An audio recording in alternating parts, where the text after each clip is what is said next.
ایک high profile case کی investigation کے دوران نوٹس کیا گیا کہ ساؤتھ کوریا کی بوٹ سے ایک کنٹینر شپ رشیا کے نکوڈا ایئرپورٹ کے لیے روانہ ہوتی ہے، لیکن بیچ راستے میں یہ شپ ریڈار سے غائب ہو جاتی ہے۔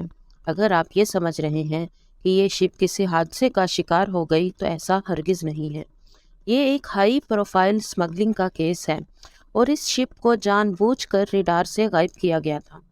انفو ٹی وی کی ویڈیوز میں ایک بار پھر سے خوش آمدید ناظرین۔ یہ بات تو ہم سب کو ہی معلوم ہے کہ امریکہ سمیت کئی ممالک نے نارتھ کوریا پر سینکشنز لگا رکھی ہیں، یعنی دنیا کے زیادہ تر کنٹریز نارتھ کوریا سے کسی قسم کی ٹریڈ نہیں کر سکتی۔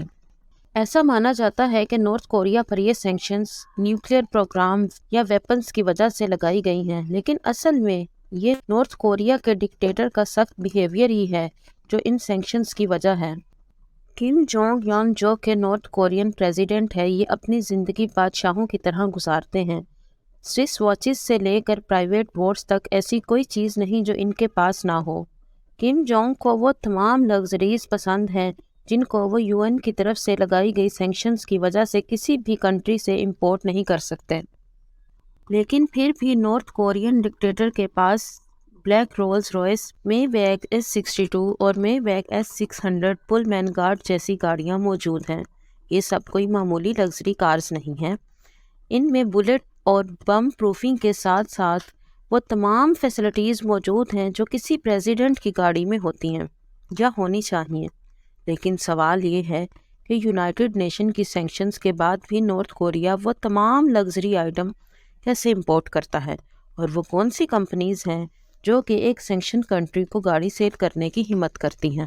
UN ایکسپرٹ اور انویسٹیگیشن انڈسٹری C4 ایڈز کی ایک رپورٹ میں بتایا گیا ہے کہ نارتھ کوریا ایک بہت ہی اسٹرانگ اسمگلنگ نیٹ ورک استعمال کرتا ہے۔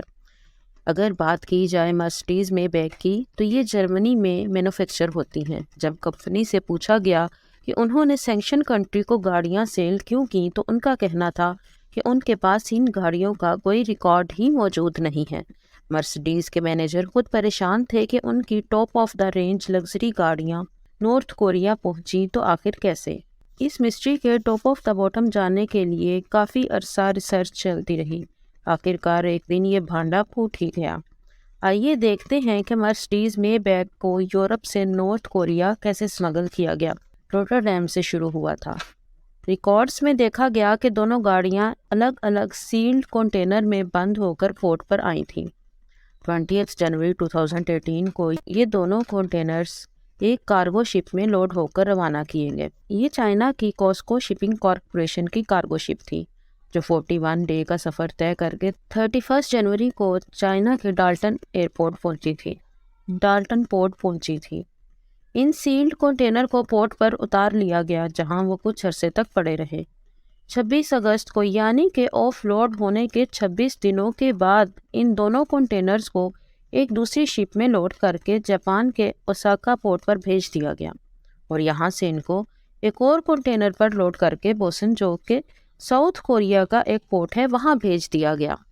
یہاں تک تو سب کچھ کلیئر تھا اور اس میں کچھ گڑبڑ بھی نہیں تھی، لیکن اس کے بعد معاملہ گڑبڑ ہوتا گیا۔ ساؤتھ کوریا سے ان کنٹینرز کو ایک اور شپ میں لوڈ کیا گیا جس کا نام تھا DN5505۔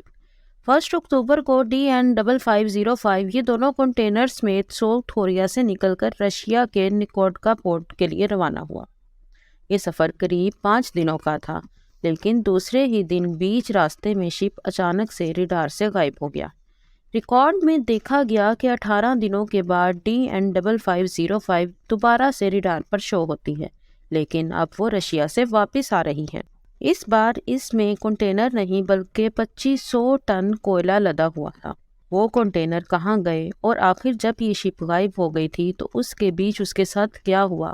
شپ آفیشلز نے ساؤتھ کوریا کے کسٹم ریکارڈ میں لکھوایا تھا کہ وہ رشیا میں کنٹینرز ان لوڈ کر کے وہاں سے کوئلہ لے کر آئے ہیں، جبکہ رشین پورٹ پر DN5505 کی کوئی انٹری موجود ہی نہیں تھی، یعنی رشین پورٹ کے حساب سے یہ شپ وہاں پر گئی ہی نہیں تھی۔ انویسٹیگیٹرز کو معلوم پڑ گیا تھا کہ یہاں پر دال میں کچھ کالا ضرور ہے۔ DN5505 کا اوریجنل نام زینگ جنگ تھا جس کو ایک ہانگ کانگ بیس کمپنی اون کرتی تھی، لیکن جب یہ کنٹینر نیدرلینڈ سے چائنا کے راستے میں تھے اس وقت اس ویسل کی ownership do Jung shipping company کو ٹرانسفر کر دی گئی، جنہوں نے اس کو DN5505 کا نام دے دیا۔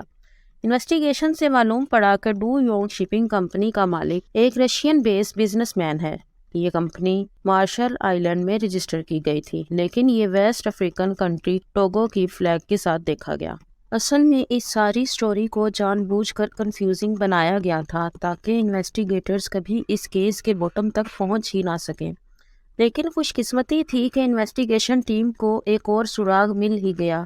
DN5505 کو جس دن رشیا پہنچنا تھا اس کے 3 دنوں کے بعد 7 اکتوبر کو ایلین 376 ایئر کرافٹس نے نارتھ کوریا سے رشیا کے شہر ولاڈیواسٹوک میں لینڈ کرنا تھا۔ ولاڈیواسٹوک میں لینڈ کیا اور یہ جہاز نارتھ کوریا ملٹری صرف تب استعمال کرتی ہے جب ان کو ہیوی کارگو ٹرانسپورٹ کرنا ہوتا ہے۔ ان جہازوں میں رشیا سے کیا لوڈ کیا گیا اس کا ریکارڈ بھی کسی کے پاس نہیں تھا۔ ایک اور کو انسیڈنٹ یہ تھا کہ جس رشین بزنس مین نے DN5505 کی شپنگ کمپنی کو اچانک سے خریدا تھا وہ بھی ولاڈیواسٹوک کا ہی رہنے والا تھا۔ تو اب سب کچھ کلیئر ہونے لگا تھا کہ مرسڈیز پوری دنیا گھوم گھام کر اصل میں رشیا سے ہی نارتھ کوریا گئی تھیں، لیکن اوبویسلی اس کا کوئی پروف نہیں تھا۔